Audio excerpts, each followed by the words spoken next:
Hello everyone and welcome to my very first YouTube video. I've watched a lot of YouTube videos over the years, people being very helpful and very entertaining with the videos, so I think it's my turn to pay back. And what I'm doing is I'm showing you what I've done so far on my 2017 Polaris RZR 1000 XP to make it street legal. A bill passed in Michigan where you can make your side-by-side street legal, of course, if you're compliant with all the different rules, and that's what I am in the process of doing now. So I just want to share what I've done so far. I'm almost there. Got a couple of things to do, but I wanted to show you what I've done so far. And I wanted to tell you that I have not received any compensation, haven't received anything for free. I've bought all these items on my own, and I think I've made some really good decisions, so just want to pass that along and maybe help somebody out in getting theirs to be street legal. So let's start down here at the tires. I put these pit bull tires on. I've got a few hundred miles on them, and I really like them.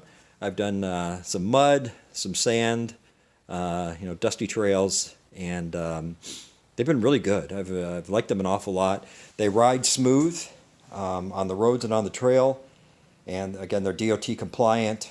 So I've been very happy with these pit bull tires so far. I still have my other ones down here for the sand dunes. So if I ever want to swap out when I go to the sand dunes, I'll use those because those tires are great on the sand here in Michigan. The windshield I put on, DOT compliant again. It's a Ryfab windshield made here in the USA, and DOT compliant glass. What I really like about this is it's folding because I wanted a windshield that folded after doing a lot of research. And so I purchased this one. Now, one thing I want to caution is I put the Corbin turning signal kit, which I'll talk about in a second. It's an outstanding kit. I can't say enough nice things about it. It was super easy to install, plug and play. It took me like an hour, so I'm really happy with it. Well, this is the bracket that holds the windshield when you fold it, and as you can see, when you install it, it covers your turning signal on this side. So I think if you relocate it up here somewhere, if it fits, you might want to do that. That might be a good solution. I called the folks at Ryfab, and they were very, very nice. You can see I did some marking up here.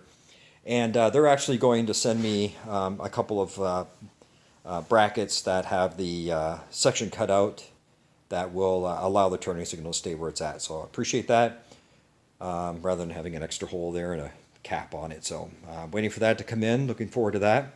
So thanks to those folks. Again, the turning signal's up here in the front, on the side. In the back, it uses the factory lights. There's nothing to add there. And again, the harness runs right down the middle in the center console out the back by the seat belts there and connects directly into the current harness. And what I really like about it too is I'll show you in the back there, they actually have a connector for a license plate. So you have to have a light obviously on your license plate, so they give you a lead so you can buy your own license plate bracket. I got my sprayer here. You have to have that. And I will install a windshield wiper. I ordered one on Amazon for like 150 bucks. Electric, so you can see where I've run the wires already, just waiting for it to come in. It'll go into this hole. I think I might have to drill one more hole. I have to wait for it to come in. And what's nice is the switch is on the back of the motor, so I just have to reach up and turn it on. I don't need to drill another hole into my dash or on the side or anything. So we're waiting for that to come in. And what's nice is the way they have this windshield made. There's this little lip right here, and it's made so the wiper, when it's not in use, you can just flip it up here on this little ledge, and it keeps it completely out of the way when you're riding, so it doesn't block any of your view. And they've got this vent right here, and it moves up and down. There's a knob on the side here, so you can leave it at any position you want. It also had a rubber gasket underneath it. I chose not to put that on. I didn't mind a little airflow underneath there all the time, and I really didn't want the rubber gasket rubbing against my paint, so I'm perfectly fine with not putting the rubber gasket on it. And there's the washer. I'll take the hood off, show you what I've done here. Whole maze of wires. Try to make it as neat as possible, but there's quite a bit to add. I added the horn right here, so they give you this little bracket and install the horn. I've got the horn fused right here. There's the controller right there, the Corbin turning signal module, and that manages the turning signals and the four-way. So your emergency lights as well, your four-way controller. And there's a fuse for the turning signal if you blow it. Again, lots of wires. I try to make it as neat as possible, but it wasn't all that easy. Not a lot of room under here. One thing I want to show you is way down there underneath. That is the reservoir for the windshield washer. It's required to have. So I found a nice spot down there, kind of against the firewall, if you will. A little bracket I attached to the firewall, and then the bottle slid right down there. It had the motor built in, ran the wires up, ran the hose up, and it works really well. I had to relocate or just remove this reservoir for the antifreeze coolant, and so I relocated that for a bit, took it off, and then put it right back on after I installed everything, and it fits nicely, and I can reach my hand in there and quite easily fill it back up with fluid. So, and make sure you use windshield washer fluid. They specifically say no soapy water or anything else like that, so I don't want to gum up the motor. All right, so that is under the hood. You can see the controller here, or the vent control right here, so you can move that up and down. It just slides up and down this bracket. There's a knob right there, so it works good. On the inside, let me turn the key up here. A couple of things. You can see where I put the turning signal switch right there. So you can get the one that goes up and down, but I had room for the side to side. Comes with a kit right there and right there. Down here is where I put the windshield washer button. It's a momentary switch, not a toggle, so I can't leave it on by accident. So let's see, let me get to my windshield. Most important button is right here, is my Sasquatch light button. So we all know when we're out in the woods, you have to be very careful to watch out for Sasquatch. So I've got some extra lights in the front here, and that's to help spot any Sasquatches. And right here is the four-ways. That's also required on Michigan roads to have a four-way, so that's part of the Corbin kit as well. Really easy to install.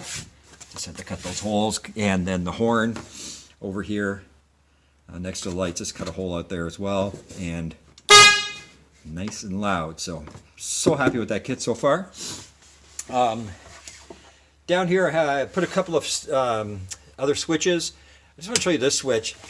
This switch is for my radio. I don't have it installed right now, it's off, but that's just to turn my radio on and off, my two-way radio.